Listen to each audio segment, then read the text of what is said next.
Se você pensar, Jesus disse: eu sou a videira, vocês os ramos.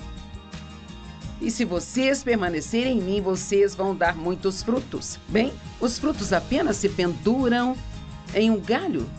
Tudo que eles fazem é receber a vida que está vindo da videira através do galho e, estando pendurado lá e sendo dependente dessa videira, ele cresce. É assim que devemos ser com Jesus. Devemos permanecer com ele em todos os tipos de situações e depender dele.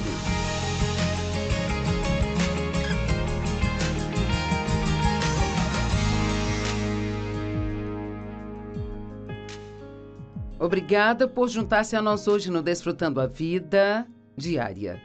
Jesus disse em João 10:10, o ladrão vem somente para matar, roubar e destruir.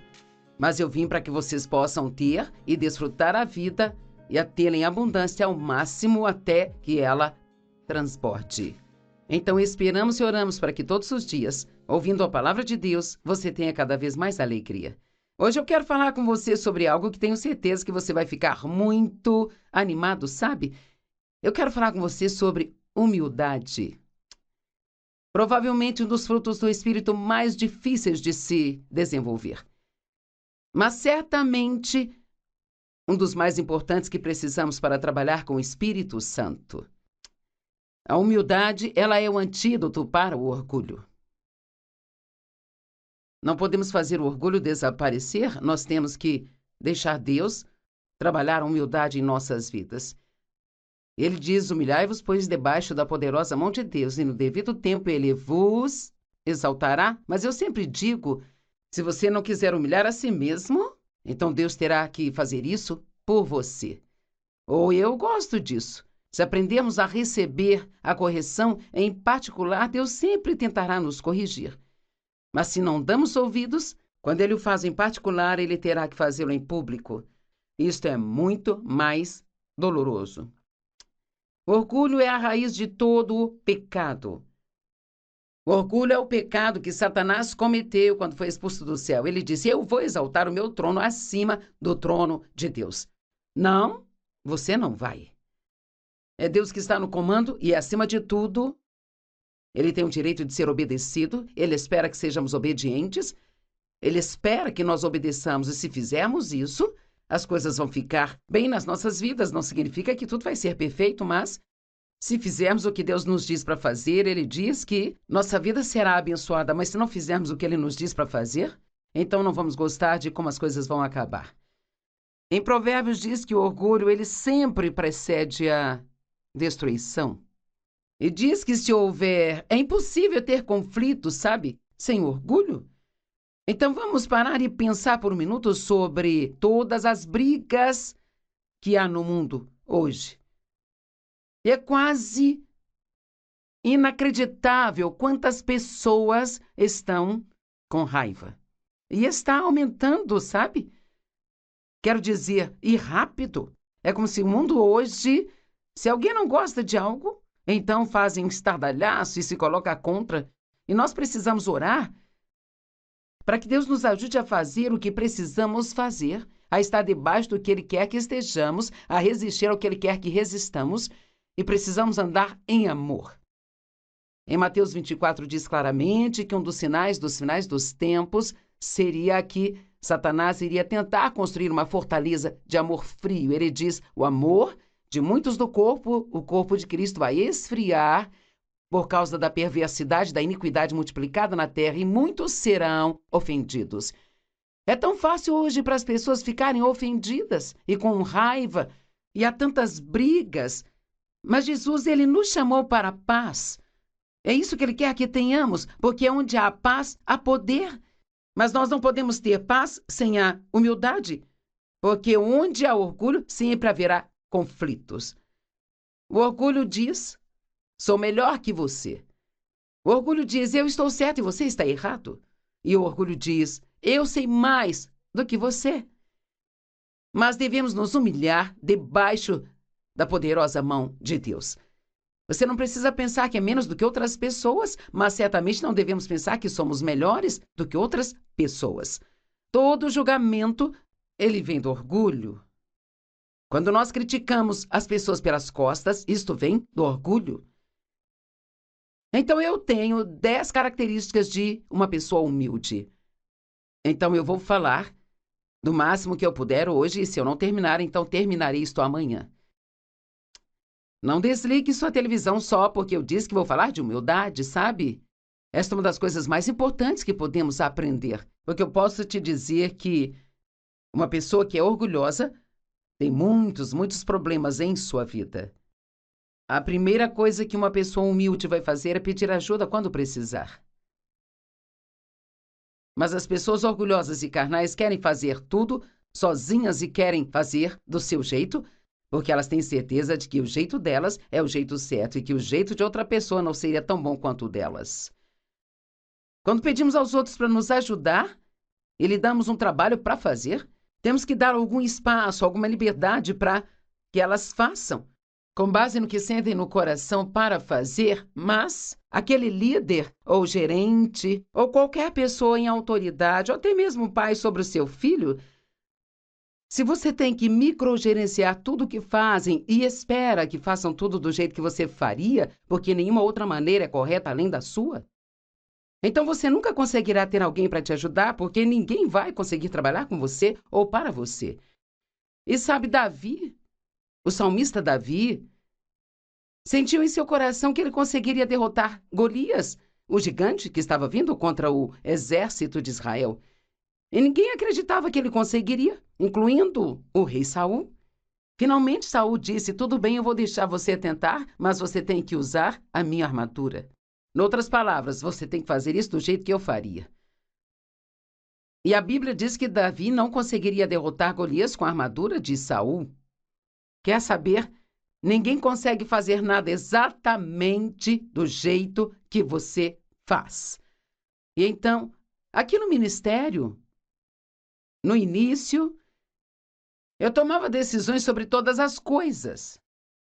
Quero dizer, as cores da revista, todas as capas dos materiais, tudo eu tomava decisões sobre tudo. Mas chegou o ponto em que eu estava prestes a ficar louca tentando fazer tudo sozinha, sabe? Então eu sabia que eu precisava começar a delegar para outras pessoas. Bem, eu não era boa em delegar porque eu queria que fizessem o trabalho, mas eu queria dizer exatamente como fazê-lo. E eu precisei aprender que se eu iria permitir que outras pessoas tivessem a responsabilidade, eu também deveria dar a elas a autoridade.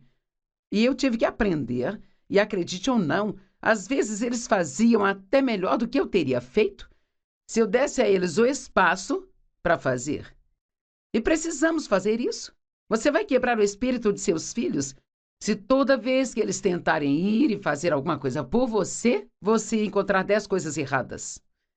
Então, deixe-os ter alguma responsabilidade e desde que tenham alguma autoridade. E, claro, tem que ser apropriado para a idade. Deus não quer que nós sejamos independentes dele, Ele quer que sejamos dependentes dele. Dependentes dele. E em nossa sociedade pensamos, bem, eu sou uma pessoa independente, eu faço o que eu quero. Bem, não é assim que Deus quer que nós sejamos. Ser independente significa um autogoverno, livre de influência, livre de orientação ou controle. Autoconfiante. Não é bem parecido como a maioria das pessoas no mundo quer ser? Eu acho que sim. Eu costumava ser assim, ninguém podia me dizer o que fazer. Me lembro de quando eu ainda estava em casa, sendo maltratada pelo meu pai e controlada e manipulada. Me lembro de fazer votos comigo mesma. Quando eu sair daqui, ninguém mais vai me dizer o que fazer novamente. Bem, quando comecei a tentar ter um relacionamento com Deus, descobri rápido que aquilo não funcionaria, porque Deus quer que todos sejamos capazes de estar debaixo de autoridade. Primeiro a autoridade dele e depois debaixo de outras autoridades que ele coloca em nossas vidas. Independente significa não dependente, não afiliado a um grupo maior do nosso sistema.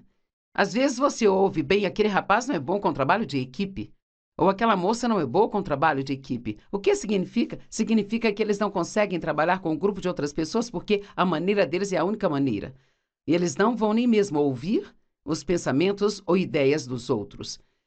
Mas a palavra dependente, e depender significa, agora isto vai parecer estranho, significa estar abaixo.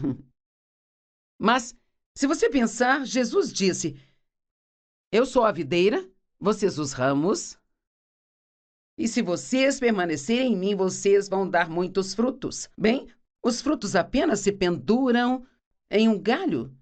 Tudo que eles fazem é receber a vida que está vindo da videira através do galho e, estando pendurado lá e sendo dependente dessa videira, ele cresce. É assim que devemos ser com Jesus. Devemos permanecer com ele em todos os tipos de situações e depender dele. Significa ser totalmente dependente. Significa confiar ou contar com o seu apoio. Nós precisamos depender de Deus para nos ajudar em todas as situações. Uma pessoa que é humilde, ela não leva o crédito que é devido a Deus, nem leva o crédito que, na verdade, é devido a outra pessoa.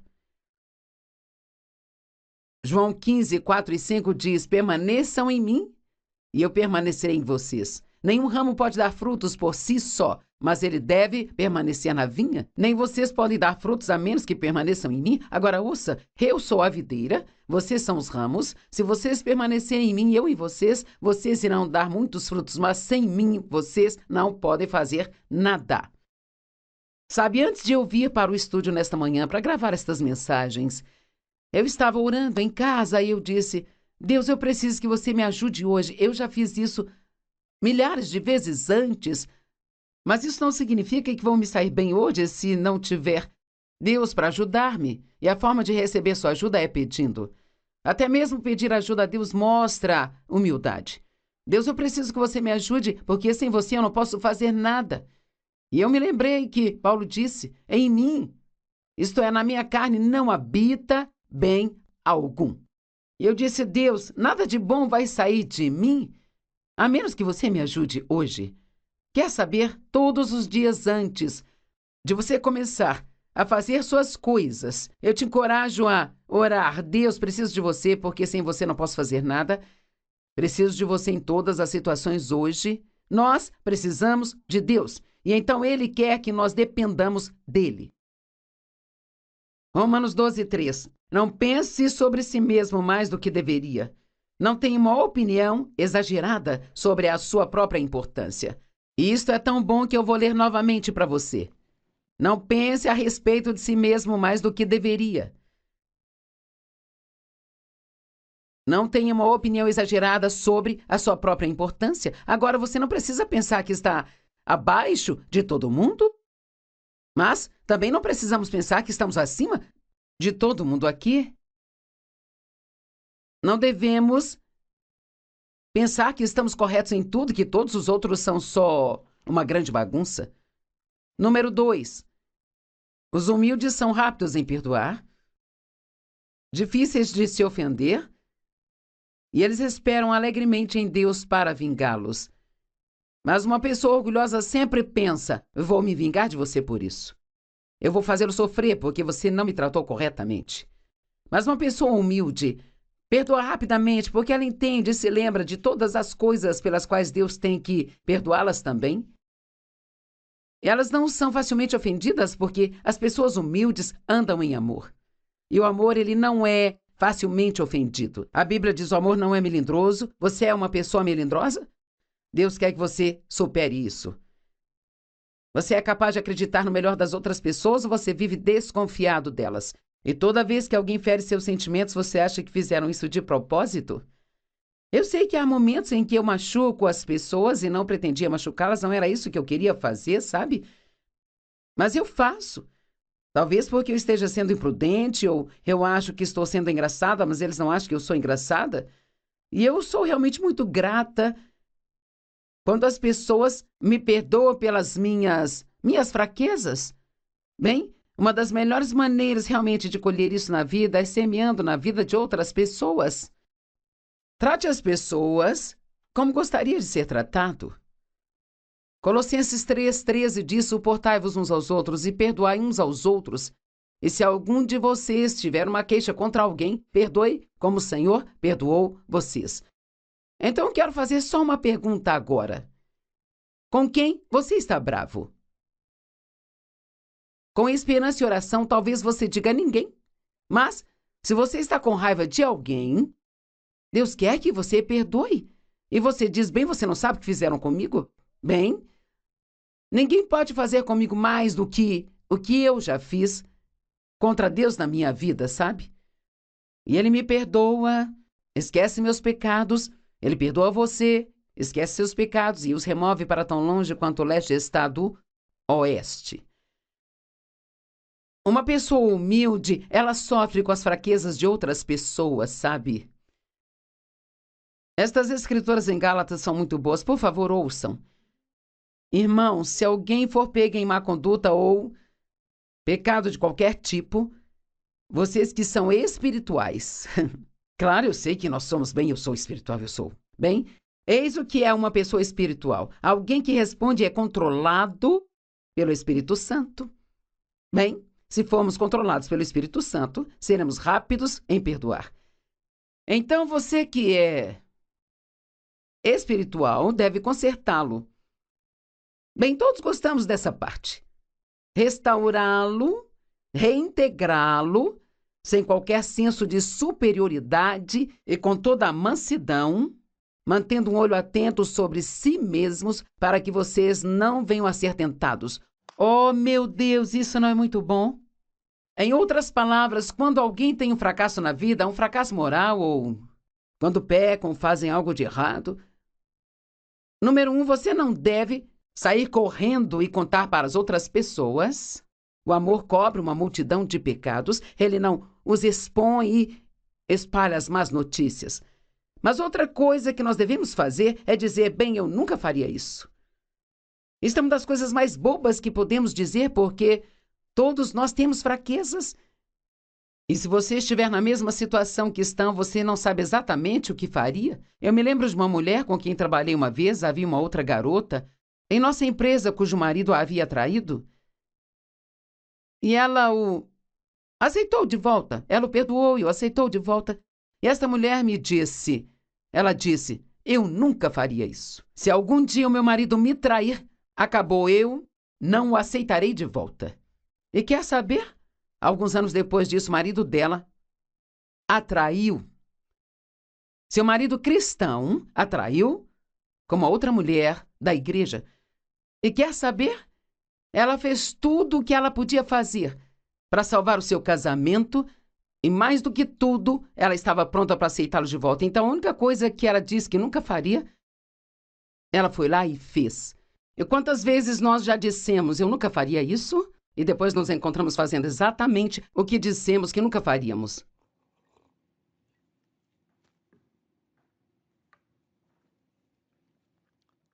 Suportar, aguentar e carregar os fardos, problemas e falhas morais uns dos outros. Sabe o que isso significa, só para deixar mais claro? Aturar as pessoas. Sabe, as pessoas às vezes têm que aturar as minhas fraquezas. E se você quer ter bons e duradouros relacionamentos com alguém, eu não conheço nenhuma pessoa que seja perfeita. Eu não conheço ninguém com quem você possa ter relacionamentos que seja perfeita, que nunca fará nada que você não goste, sabe? E se é isso que você está procurando na vida, é provável que vai ficar mais e mais e mais desapontado. Mas lembre-se, você não é perfeito e eu também não. Eu preciso me lembrar disso. Então, aqui novamente, se lembrar das coisas boas sobre as pessoas pode nos ajudar, em vez de apenas ficar sentado pensando em tudo o que há de errado com elas o tempo todo. Então, a Bíblia diz que você tem que estar pronto para suportar, aguentar e carregar as falhas morais e os problemas de outras pessoas. Uau! Isso não é fácil de se fazer. Mas podemos fazer se tivermos uma mente humilde e entendermos bem, Deus, eu mesmo já cometi muitos erros e as pessoas precisaram me aturar. Senhor, você me atura. Pense em todos os anos que o Espírito Santo te seguiu tentando fazê-lo enxergar e convencer você a voltar para Deus. E tudo que você fazia era contra a vontade de Deus. Mas ele não desistiu, ele permaneceu com você. E agora você o ama e tem uma vida muito melhor. Suportai e carregai os fardos, problemas e falhas morais uns dos outros, e assim vocês cumprirão e observarão perfeitamente a lei de Cristo Messias, a qual é a lei do amor. E complete o que falta em sua obediência a Ele, pois se uma pessoa pensa ser alguém muito importante para assumir a carga do ombro de uma outra pessoa, quando ele não é ninguém em superioridade, exceto em sua própria estimativa, ele engana, ilude e também trai a si mesmo. Eu não sou melhor do que ninguém e você também não é. Número 3. Uma pessoa humilde é pacificadora e amante da paz. Elas desfrutam de uma vida de paz. Você se lembra que dissemos no início que é impossível existir conflitos sem o orgulho? Bem, é impossível ter paz sem humildade. Digamos que quando você tem um desentendimento com alguém, talvez você entre numa discussão e ambos falem coisas que não deveriam falar. Você está disposto a ser sempre o primeiro a se desculpar? Você é rápido para ir e tentar consertar as coisas? Ou você teimosamente senta e pensa, eles têm que vir se desculpar comigo porque eles estavam errados e eu estava certo? Sabe, eu não sei quanto a você, mas por alguma razão, meu marido não parece achar que ele precisa se desculpar muitas vezes, sabe? Eu tenho certeza que muitos são assim também. Se você é uma mulher casada com alguém que parece não entender, meu marido nunca pretende me machucar, mas às vezes ele me machuca. E no início do nosso casamento, eu sentia que Deus estava sempre me incomodando para ir me desculpar com o Dave e consertar as coisas. E uma vez eu disse, Senhor, não é a minha vez, eu me desculpei com o Dave da última vez. Bem, onde você encontra na Bíblia que você só deve se desculpar se for a sua vez? Na verdade, acredito que o primeiro a se desculpar é quem é mais espiritualmente maduro. Uma das razões pelas quais o Dave não vê a necessidade de se desculpar é porque ele perdoa tudo muito rápido, sabe? E eu me agarro às coisas e faço um estardalhaço com tudo. Às vezes eu ficava sentada esperando que ele viesse e me dissesse o quanto eu estava arrependido de algo que ele nem tinha percebido que havia feito. Porque os homens e as mulheres são bem diferentes, sabe? Talvez fosse um dia quando eu estava com os nervos à flor da pele e ele realmente não percebia. Então não seja o tipo de pessoa que sempre senta e espera que alguém se desculpe. Faça isso rápido. Vá rápido fazer as pazes com as pessoas e apenas diga, olha, eu não me importo com quem estava certo ou errado. Eu só quero que tenhamos paz. Eu sinto muito. Por favor, perdoe-me. E vamos ficar bem e ser gentil um com o outro. Nunca aconteceu de eu dizer isso e a pessoa recusar a me perdoar, sabe? É muito importante para Deus que nos demos bem. Filipenses 2:5 diz, enche e complete a minha alegria, vivendo em harmonia, tendo a mesma mente, o mesmo propósito e o mesmo amor, estando em pleno acordo com uma mente e intenção harmoniosa. Uau! Nossa, como é difícil para as pessoas se darem bem hoje em dia. Mas Paulo disse, você pode completar a minha alegria. E ele escreveu isso inspirado no Espírito Santo. Você pode completar minha alegria se dando bem. Eu não gosto. Eu tenho 4 filhos adultos. Eu não gosto quando eles não se dão bem. Eu tenho 12 netos. Eu não gosto quando eles não se dão bem. Eu fico triste quando eles não se dão bem. Nós temos uns 450 funcionários no ministério. Eu não gosto quando ouço que as pessoas não estão se dando bem, que os departamentos não estão se dando bem, sabe? Eu quero paz, porque onde há paz, há poder. Onde a paz está, a unção de Deus permanece lá. Eu quero que o nosso ministério seja poderoso, então trabalhamos duro para manter a contenda fora do ministério, Joyce Meyer. Romanos 12:16-18 diz, vivam em harmonia uns com os outros e não se orgulhem, mas estejam dispostos a se associarem com pessoas de baixa posição e jamais sejam vaidosos. Vamos pensar em Jesus. Enquanto terminamos esta mensagem hoje, sim, eu tenho mais 7 pontos para passar para vocês e eu vou falar de todos os 7 amanhã. Quando Jesus foi acusado, ele não ficou na defensiva. Ele lavou os pés dos seus discípulos. Após a sua ressurreição, Depois que ele morreu e ressuscitou dos mortos, ele fez o café da manhã dos discípulos. Ele foi para Jerusalém em jumento. Eu pessoalmente acho que eu teria entrado em uma carruagem branca. Jesus agia tão diferente de nós. Temos que aprender com Jesus. Ele disse: tome o meu jugo sobre você e aprenda de mim, pois eu sou humilde, gentil, manso e simples. Sejam bem-vindos ao Desfrutando a Vida Diária e obrigada por estar conosco hoje. Eu comecei ontem a falar sobre a humildade e sobre cerca de 10 características da humildade. Não terminei, só passei por 3 delas, então nós temos 7 para falar hoje. Você pode pensar, você vai conseguir? Bem, eu realmente vou tentar. E uma das 3 das quais falei é que uma pessoa humilde pedirá ajuda quando precisar. Uma pessoa humilde é rápida em perdoar, difícil de se ofender, elas esperam alegremente em Deus pela vingança, são pacificadoras e amantes da paz e desfrutam de uma vida de paz. Agora, o orgulho é um grande problema. O orgulho foi o pecado que Satanás cometeu quando ele foi expulso do céu. Ele disse: eu vou exaltar o meu trono acima do trono de Deus. Em todos os lugares onde há orgulho, sempre há destruição.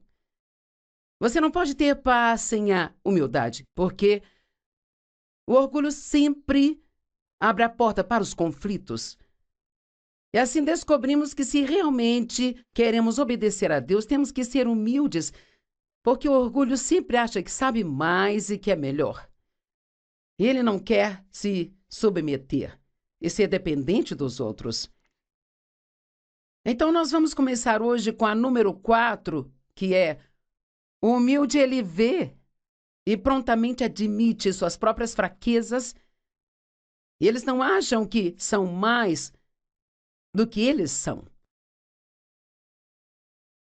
Eles conseguem receber a correção sem ficar na defensiva.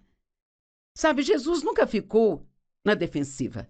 Ele foi acusado de todo tipo de coisas e, na maioria das vezes, ele nem respondia às pessoas. Por quê? Porque ele sabia quem ele era. E ele sabia que se ele precisasse ser aprovado, que Deus cuidaria disso com certeza. A Bíblia diz que Deus é o nosso vingador. E ele vai trazer a vingança. Você não precisa tentar fazer isso por si. Deixa as pessoas pensarem o que quiserem. Você não precisa convencê-las de que você é uma boa pessoa. Vá em frente e seja uma boa pessoa. E cedo ou tarde, elas verão isso.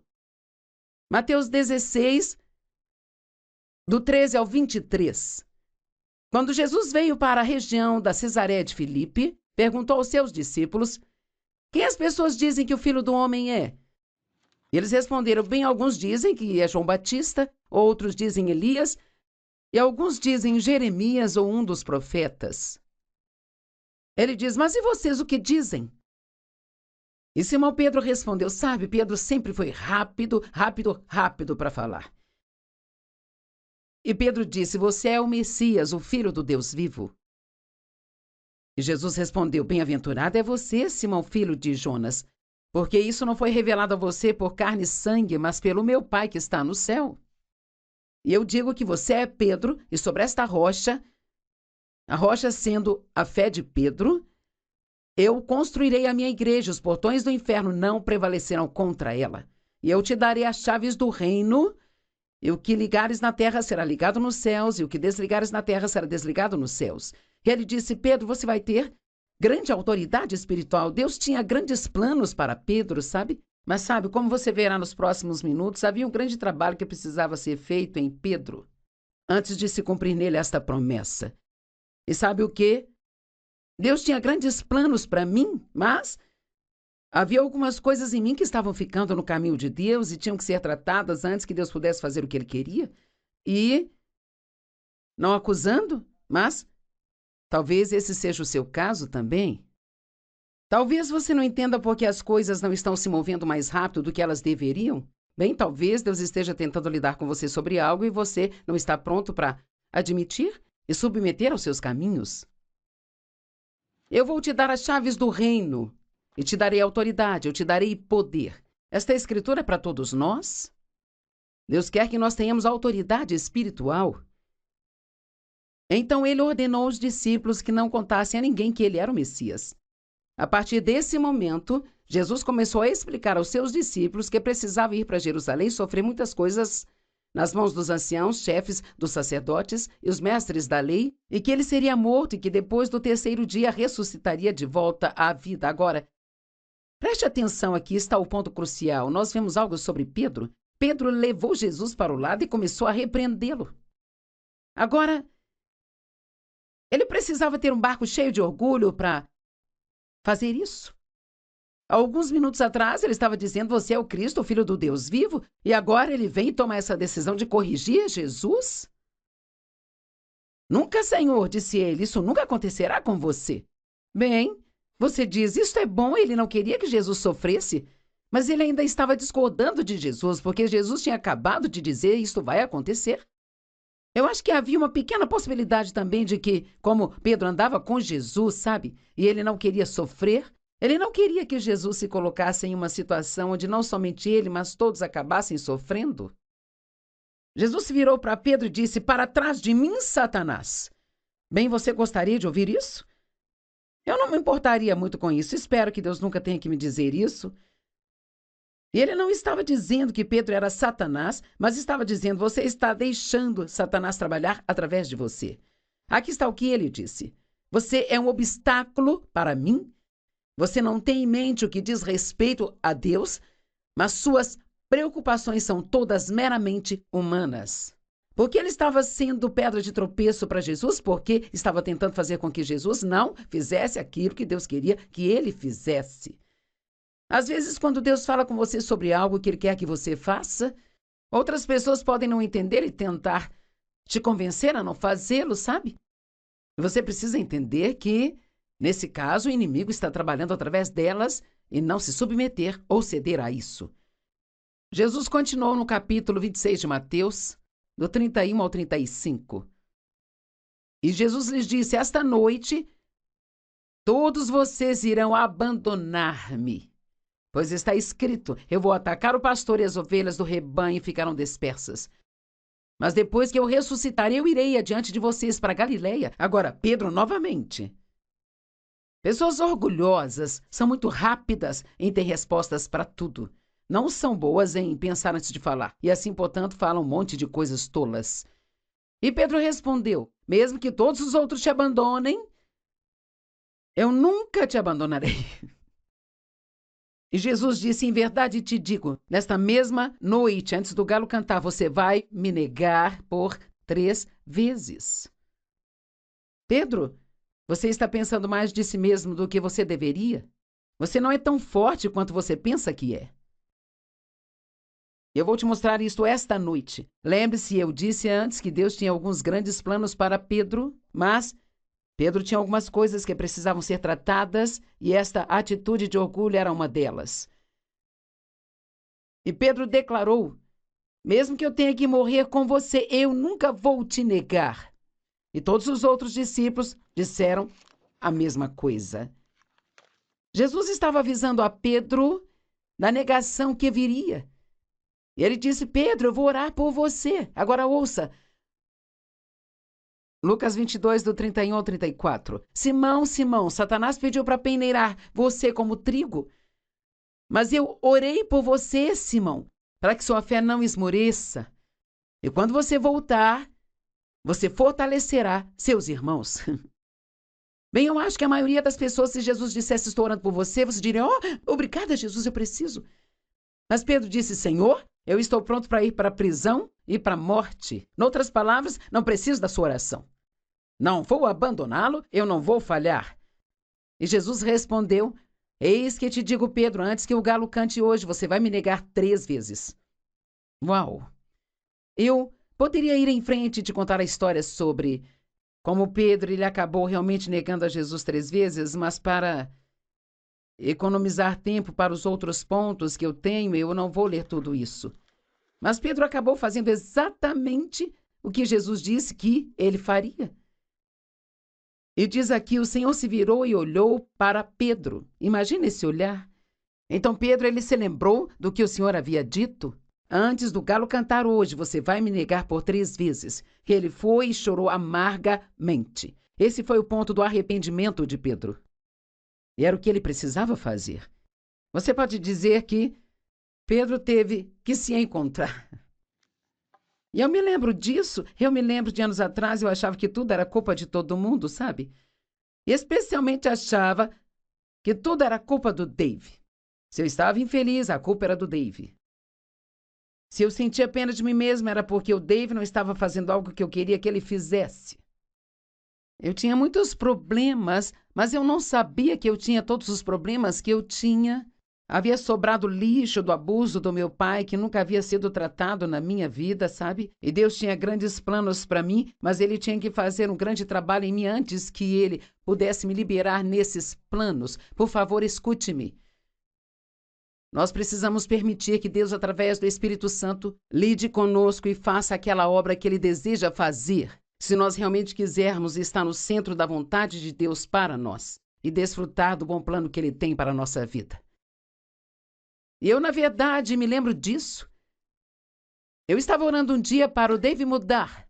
Eu estava orando em voz alta. Oh Deus, eu peço que você mude o Dave. Eu ouvi o Espírito Santo me dizer, o problema não é o Dave. Bem, eu pensei, então quem é? Só existe Dave e eu neste relacionamento? Eu não me lembro exatamente como isso aconteceu, mas Deus me revelou como era viver comigo, como eu era difícil de se conviver, como eu era sensível, o quão facilmente me irritava, fazia beicinho e ficava com raiva por dias todas as vezes. E quer saber? Eu chorei por 3 dias, apenas encarando a mim mesma como Pedro. E foi o ponto onde eu comecei a mudar, mas eu tinha um longo caminho pela frente. O que aconteceu naquele dia foi que pelo menos acreditei no que Deus estava me dizendo e eu percebi que eu tinha um problema, precisava deixar Deus começar a trabalhar em mim, sabe?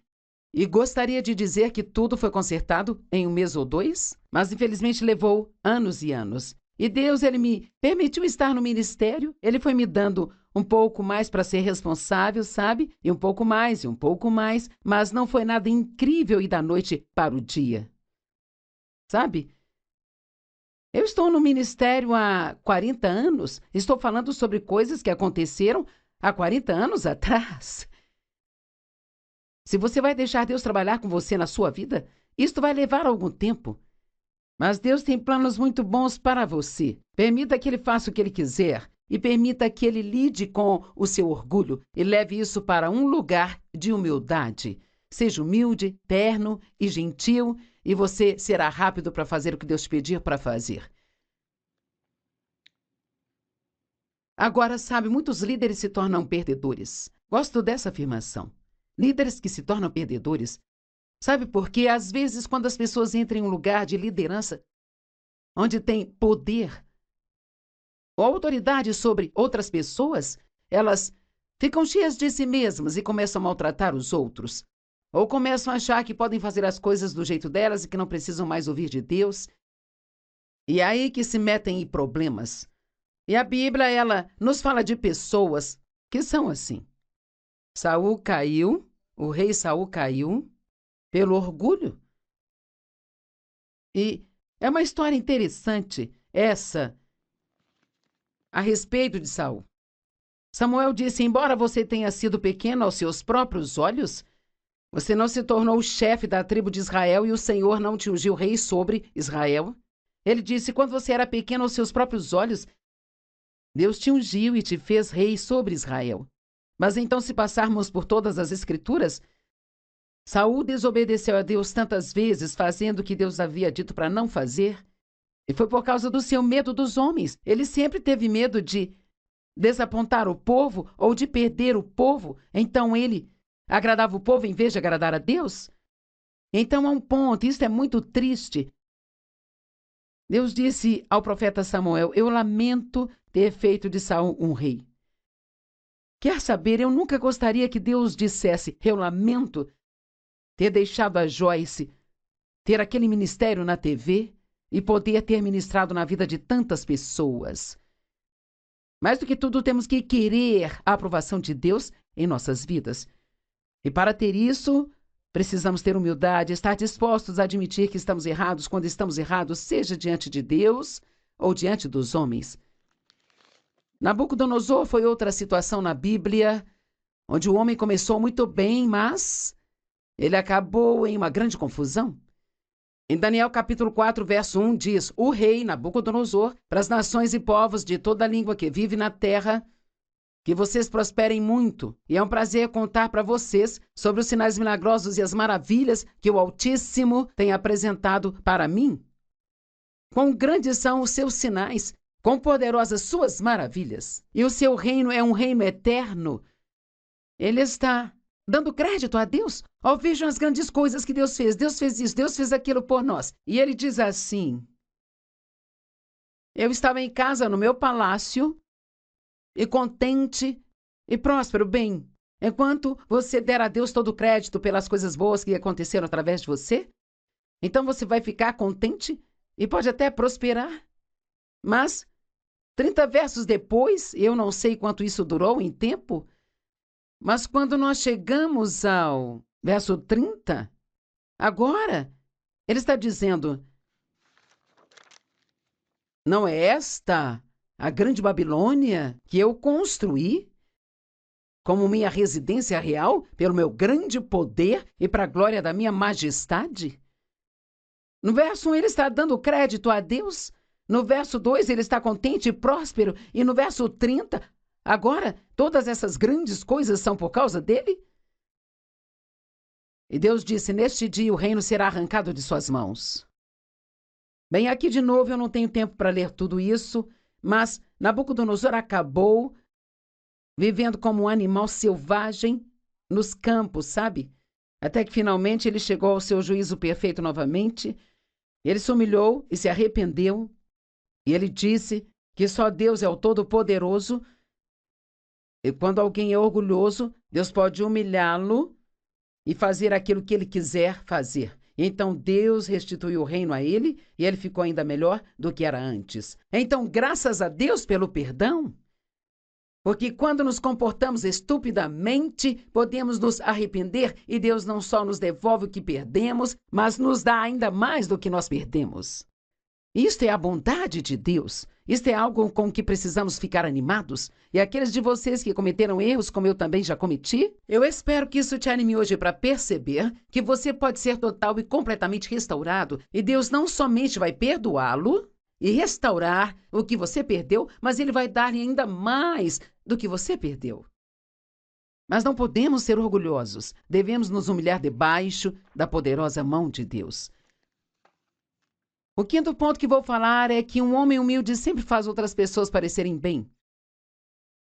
Ele dá o crédito aos outros, a quem é devido, sabe?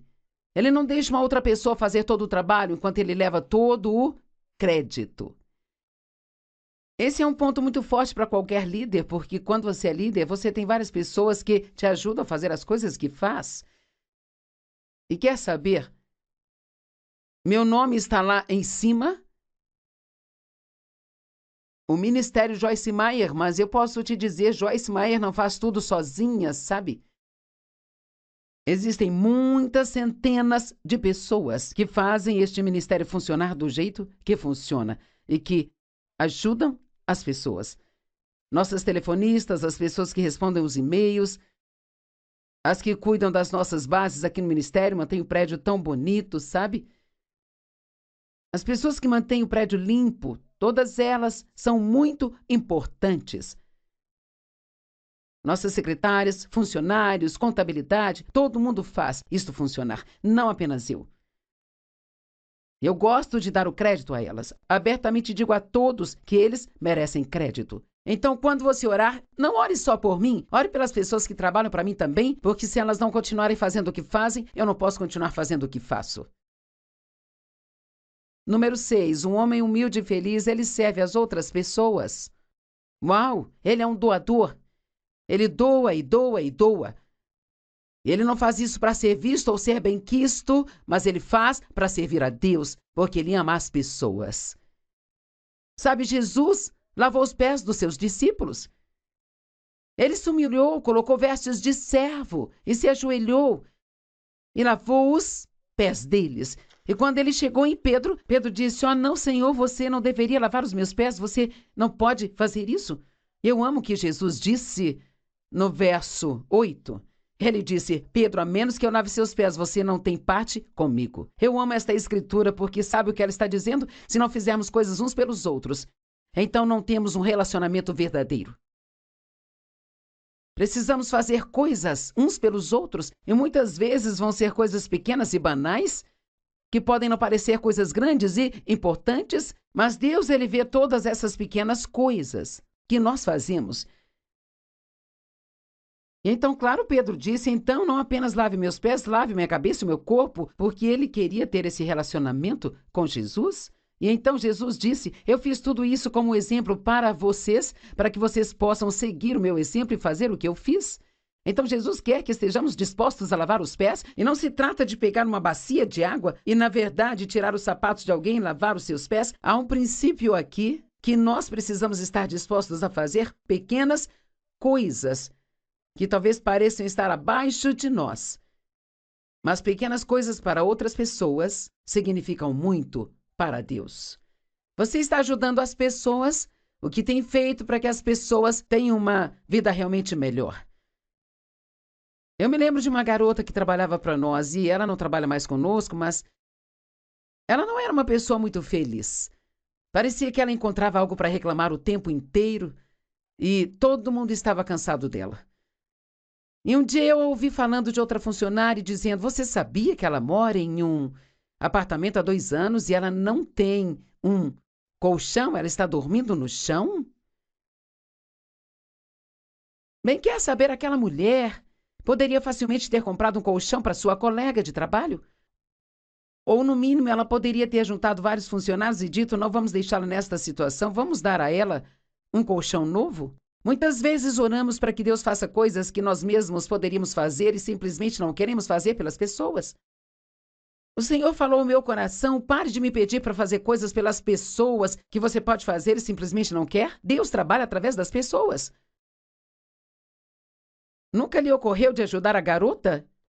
E sabe, eu acho que a infelicidade e a sua mesquinharia estavam conectadas. Acredito que quanto mais nós fizermos pelos outros, mais felizes nós seremos. Uma pessoa humilde é muito grata, esse é o número 7. Muito grata. Agradecem as pessoas e agradecem a Deus. Elas apreciam cada coisinha que alguém faz por elas e elas declaram isso, sabe? E a Bíblia diz: "Seja grato e declare isto." Eu amo isso. Imagino quantos casamentos ainda estariam vivos que acabaram só porque as pessoas pararam de dizer obrigado. Por favor, eu aprecio você. Gratidão e boas maneiras caminham juntos para se manter bons relacionamentos. Número 8. Uma pessoa humilde tem uma consciência eterna e é rápida em se arrepender. Eu gosto disso. Rápido em se arrepender. Não faça Deus lidar com você e lidar com você. Seja rápido e se arrependa. E também, quando você fizer algo que não deveria fazer com outra pessoa, seja rápido em ir pedir para ela o perdão.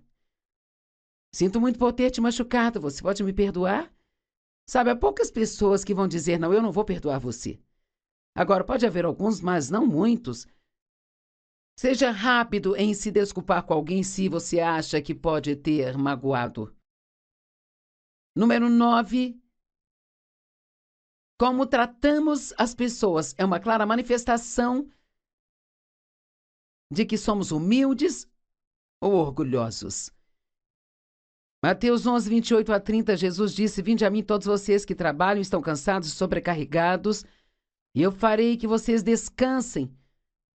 E eu vou aliviar, tranquilizar e refrescar a sua alma. Tomem o meu jugo sobre vocês e aprendam de mim, pois eu sou humilde, gentil, manso e tranquilo."